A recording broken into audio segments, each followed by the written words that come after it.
Hey, what's up guys, TheJordude here, back again with another Shadowverse deck and gameplay video. Today I wanted to play this Havencraft deck that I've been brewing for quite a while now. And that's revolved around Garuda, Wings of Paradise. This is the new legendary that came out in the mini-expansion for World Uprooted. And I think this card has a lot of potential and borderline broken with the right support. At the moment, Amulet Haven doesn't really have any good amulets. And they can't really utilize the fanfare ability. There's not many amulets in Haven that actually have fanfare effects. They mainly have last word effects. If they do have a fanfare effect, it really doesn't do much. But I think Garuda, I tried playing Garuda with Mistcleaver, but it didn't really work out too much. The thing with Garuda is that he pulls so many things out, and you kind of run out of board space, especially with the engine I'm running, which is Natura. So in Natura Haven, you're pretty much always going to have a tree on your board, and that is really annoying because with the tree taking up a board slot, it's hard for Garuda to get his maximum value when you're trying to make him pull out big stuff. Because the main thing I'm trying to do with Garuda is trying to pull out my Iridescent Sphinx. Because the Sphinx has a fanfare ability where it summons a Tutankhamun, and it gives it ambush. So if you get to 8 amulets destroyed, which you easily can because you're playing Natura, you're playing a bunch of cheap trees to cycle through your deck, then you can pull out the Sphinx. So if you get Garuda, you play Garuda, you get a Sphinx that summons the Tutankhamun. So that's the main power of this deck. So yeah, I tried doing amulets, didn't work out too much. It was too slow. I just died. And Natura, like I said, I did try playing stuff like Mistcleaver and stuff to give Garuda a bit more value, but I find that it was way too clunky onto the board. Because if you have something already on the board, if you go Garuda, Iridescent Sphinx plus an amulet, that's already taking up 4 slots. So you have a tree that already. You pretty much have to play Garuda on an empty board, which I didn't like. So what I did was I cut out basically all the amulets in this deck, except for the trees, of course. And instead of running just amulets, I'm playing cards that have crystallize abilities instead. So now I still have cards that count as amulet ticks for the Garuda to ramp up. However, I don't have any actual amulets in the deck for Garuda to pull out. So that way, it just makes your board space a lot better. You don't care too much about not pulling the amulet, I think, at the moment, just because it's so clunky. And with the crystallized abilities, you still have cards like Saren that can be active really well. And Saren actually combos really well with the crystallized effects because she has the evolve effect to subtract countdown from an amulet. So if you set up cards like a Master Adjudicator or a Sphinx in the crystallized form before your Saren play, you could get the Saren to evolve for free because you'll probably have a tree, and then you could pretty much activate one of your crystallized cards. So that's another cool thing you could do with the deck. The new other golden card from the mini expansion just basically helps you basically go through more trees a lot more quicker. So of course you're running 3 copies of that. I'm also running triple copies of Gabriel. I just found Gabriel to be pretty decent in a deck where you're running amulets that pop up a follower. Because you can start your turn at 0 play points, a follower comes onto your board, and you could just buff it up a bunch. I was originally running some Storm cards with the Gabriel, you could run Agnes, you could also run the Natura Crystallized 4 to try to get some Storm, but I found those cards to be not as good, and the Agnes interferes with my Iridescent Sphinx. But the Gabriel is still left over. I'm not convinced if I want to run 3 copies of her. I would run 3 copies of Viridia because she's a good card to pull out of your Garuda as well. I just don't have 3 copies. I don't want to craft it. Same as Cheriton. Cheriton is also really powerful. You can pull it out of your Garuda, activates its ability as well. It could be really good, but again, don't have 3 copies, don't want to craft it. So yeah, kind of filled in the spaces where I don't have the 3 of legendaries where I want. Gabriel is flexible. There's a lot of flexibility with your deck. I highly recommend you guys experimenting with the list and trying different things. And then if you find something that's working out better for you, let me know in the comments down below, because this is definitely a really experimental deck that I think could be fine-tuned a bit to be a little bit better. But yeah, it's just missing a couple of support maybe in the next expansion, and this deck could possibly, Garuda itself could be really powerful with the right cards. So yeah, if you enjoyed the video, make sure you give this video a thumbs up and subscribe if you haven't already. You will know that if the subscribe button down there is red or not. If it's not red, you're subbed, then you're cool. If it's red, then hit that button. And yeah, I hope you guys enjoyed the games, and I'll see you guys next time. Peace. We're playing like a really... Our deck is really out there, and then against a tier 1 deck like Blood, it's going to be kind of hard. Can I afford to play Spinks on 3? I'm going first, so I have a little bit more time. Probably throw the air 2 back. Major Prayers isn't as good early on because I can't... It's hard to guarantee getting 2 amulets onto the board by turn 3. It's pretty much impossible. So yeah, like we'd have to play a tree... Yeah, it's pretty much impossible actually on turn 3 because we're not playing any 1-cost amulets. So we'll start off with the Desert Pathfinder here, might as well. Then we can play the Spinks on turn 3. When it pops on turn 5, if I Gabriel it, it's like decent actually.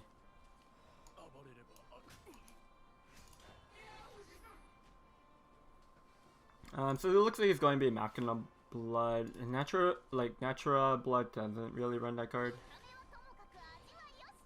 Unfortunately, I can't kill. I could have bumped into it last turn to prevent a new in turn.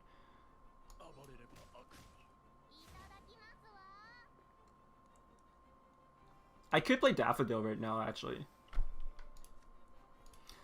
The reason I would play Daffodil this turn is because it prevents him from going Noon. So I'm actually going to go for the Daffodil this turn, I think. Having 2 is a bit clunky anyways, because like if I go with Daffodil on turn 7, it puts 3 trees in my hand. My hand gets full really quickly. Like, he's probably wanting to play, yeah, 1 of these 3 drops to evolve anyways, but it's just that Noon is so powerful for him, so. This actually also summoned a mouse, which was kind of cool. I wasn't expecting the mouse to come out, but it didn't matter too much here.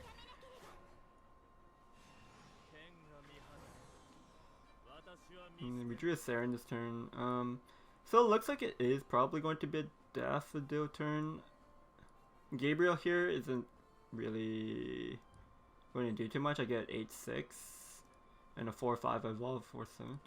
Actually, how does he kill the 8-6, right? The 8-6 is actually really hard for him to kill.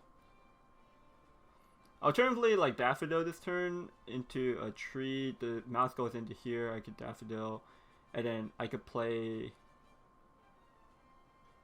another tree, and then I get another mouse, which kind of stops him from killing this. Like the 6-4 is just really sticky for him. Viridia's at 0. I think the Daffodil is just a little bit better here.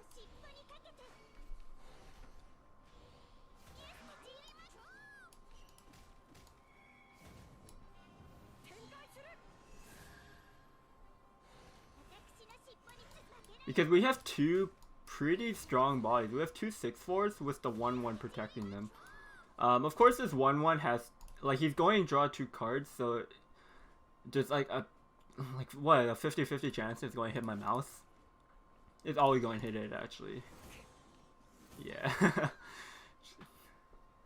Why wouldn't it hit it, right? But anyways, we have 2 6-4s against Machina Blood. This is actually kind of hard for them to deal with. I'd expect something to live. Probably the Daffodil is going to die, and then he's just, yeah. And I could just Gabriel next turn.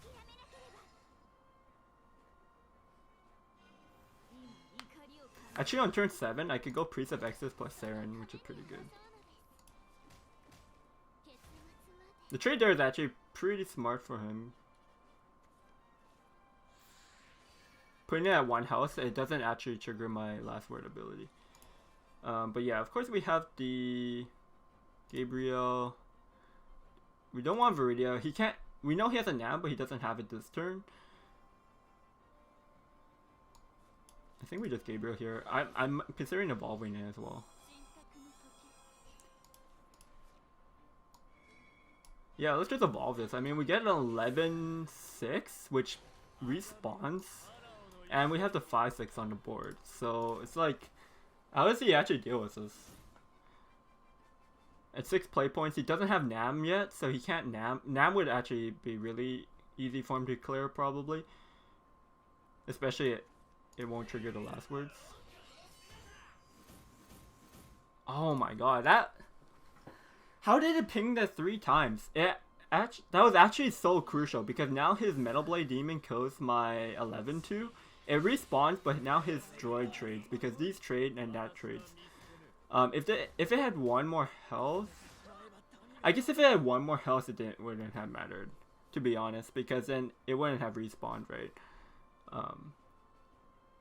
No, it would. If it was at 6-3, no, yeah, because he pings it down to 1 and then it could trade. I guess it didn't matter too much, but I got a little. That's kind of triggering. It didn't have to ping it 3 times. It could have pinged my other unit 3 times, right? Actually, no. I think the best outcome would have been having to ping my face 3 times, now that I think about it. So Nam's going Nami for like 9.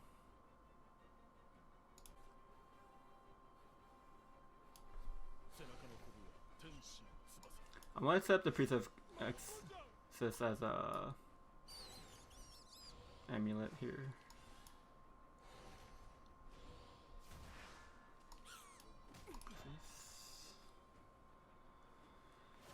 Yeah, I removed the storm from my deck, so it's a little bit rough. The Nam is going to hurt.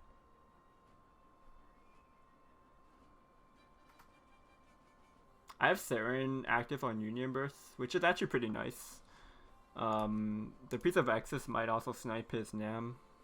And, like, I could go...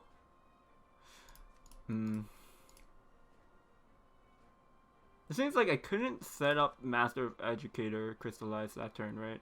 Because the way the play points worked out, I had 7 play points, so yeah, the Master Educator I couldn't get Crystallized unless I sacrificed the Storm. Maybe I didn't need the Storm, though.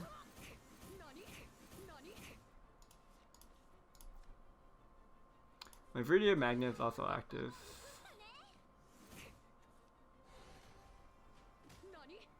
Sanguine Core is going to bring him up to full health, probably. What's his bank account? Actually, his bank account's at 4, so he can't get to 10. I guess we just Viridian plus Educator. But we're pretty much dead to just we're dead to a mono. We get a ward here, but I don't think it matters too much because he could just play some followers and then mono me. It was close. I mean, we almost got him with the turn 5 play. Turn 5, turn 6, but we could have healed instead. We could have used the Traveler's Respite, but then we would have been in the same situation where we can't get Master Educator down. And I think that's the only way we win. Maybe he doesn't have a mono here. It's kind of impossible for him to not have a mono. Like 9 cards left in his deck. Okay, Slain just does it as well. Did he miss lethal? That had Storm, didn't it?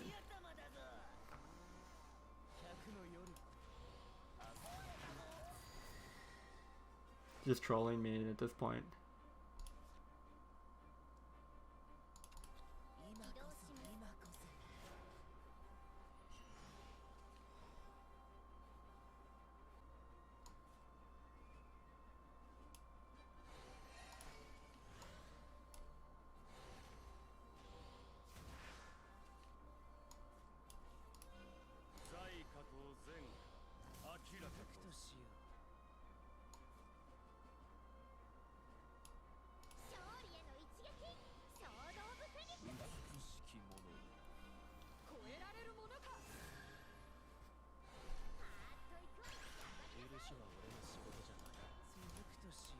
Yeah. He probably has double mono at 2 costs. I think that's, but he would have at least a last turn still, so he's just kind of BMing. If he doesn't have mono though, could he beat this board? He probably has Techno Lord if he doesn't have mono.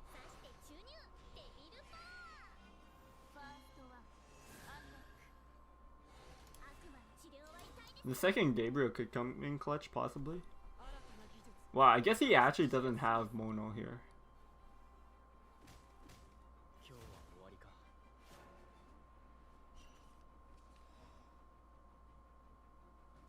Do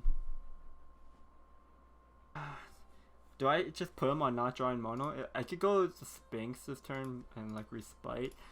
Sphinx, I guess, at the 6/4, and then turn the following after. If he doesn't have a ward, I could bust it up by. But then I have to trade doubles these in. I think we just have to Gabriel here.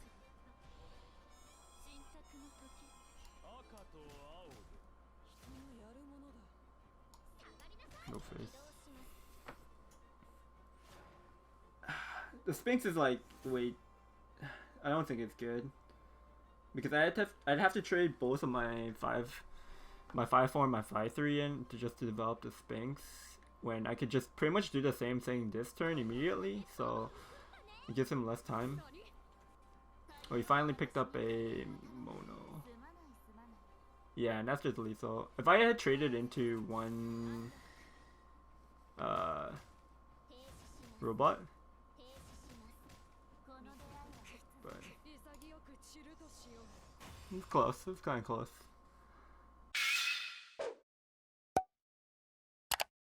Alright, I don't know how we're going to beat Control Force because we can't really ever set up a board, and they can actually deal with my ambush. Throw back everything. I'd have to cheese him somehow with like a Gabriel, I guess. Like Gaia just farms me.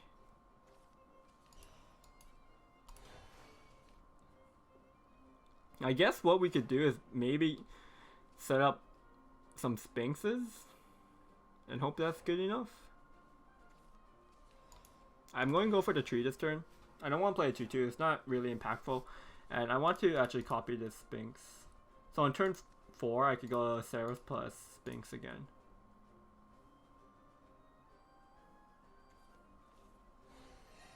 And like Control Force isn't doing anything in the beginning. It's like, actually you could set this up while not getting smorked. And it really just depends if the Force player has it or not, like the removal. Because I'm Haven, they're probably mulling for removal. So I'd expect him to have it. They also have some turns where they don't have to do anything.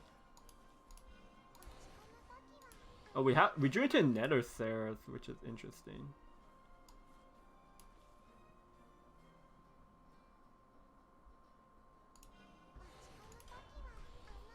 I was actually considering maybe just holding onto them so I could evolve it next turn.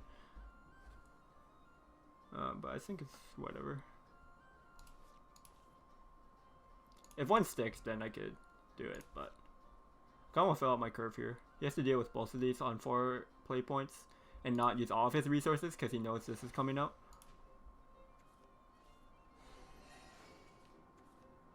He might... does he whirlwind here?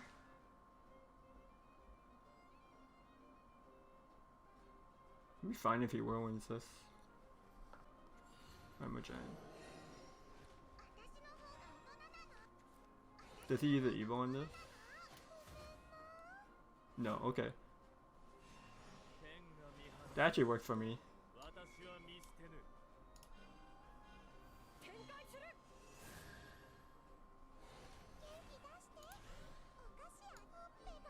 Actually, do I want Gabriel? I should have considered Gabriel this turn actually. This is kind of slow. Yeah, Gabriel would have been good because I would have had a 6/6, a 6/4, and a 4/5. This kind of allows him to set up into like Gaia into Whirlwind to just clear these off easily. I think that was a big mistake for me. But I evolved and went face too quickly. I could have still Gabriel the Tutankhamun, but it wouldn't have been as good. Next time we're Gabrieling for sure if we have anything on the board. But it's kind of late, I think. The fact that these are popping up at the same time and we have same stat lines across the board, it's just really easy for the Control Force to deal with the board, I think.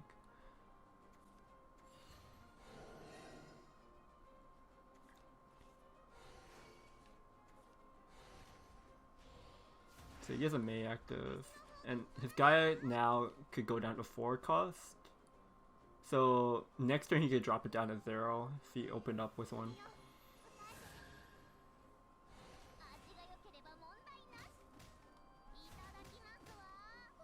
Oh, he actually couldn't clear this though. Okay. I mean, we're just making a big boy.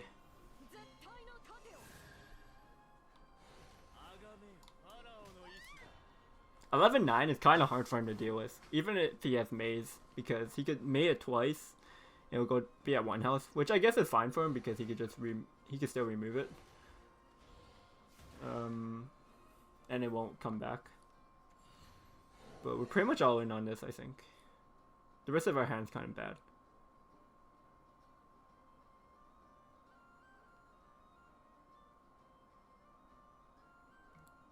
What does he need here? He can't Gaia because he's only played 3 cards, and Gaia would only be at 4 costs.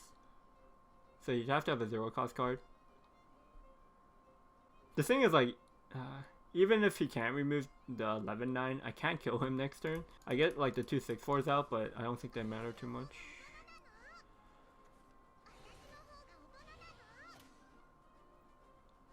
Don't know how he's removing this. Oh wow, we actually won a game against Control Force, like, amongst all things.